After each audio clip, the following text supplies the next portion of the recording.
Sa isinagawang pagpupulong na ginanap sa Police Regional Office 1, Camp Florendo, San Fernando City, La Union, pinagtibay ng Philippine National Police at Department of Labor and Employment ang kanilang pagtutulungan para sa mas ligtas na pamayanan at ligtas na trabaho para sa mga manggagawa. Yan ang balitang hatid ni Police Staff Sergeant John Del Supremo.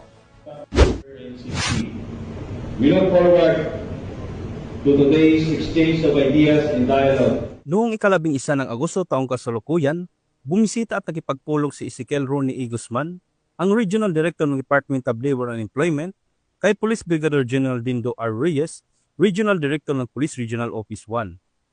Layunin nito na pag-usapan at pagtibayin ang kolaborasyon ng dalawang ahensya ng pamahalaan na nagsusulong ng mas ligtas na kapaligiran sa trabaho at pagpapabuti ng produktibidad sa mga komunidad, kasabay ng pagpapababa ng mga krimen. Bilang bahagi ng kanilang inisyatibo, ipinakita ni Police Brigadier General Reyes ang kausayan ng Police Regional Office 1 sa isang simulation exercise. Gamit ang Zoom, napanood ng mga membro ng DOLE ang mga aktibidad ng simulation mula sa iba't ibang probinsya.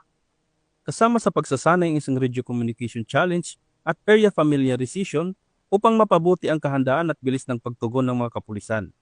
Isang pangunahing layunin ng pagsasanay ay ang pagpapabuti ng 5-minute response time mula sa pagtanggap ng 911 call hanggang sa pagdating ng mga emergency responders sa lugar ng insidente. Sa pamamagitan ng inisyatibong ito, umaasa ang DOLE at PNP na magkakaroon ng mas ligtas na kapaligiran sa mga komunidad at trabaho at magiging mas mabilis at epektibo ang kanilang tugon sa mga insidente ng krimen.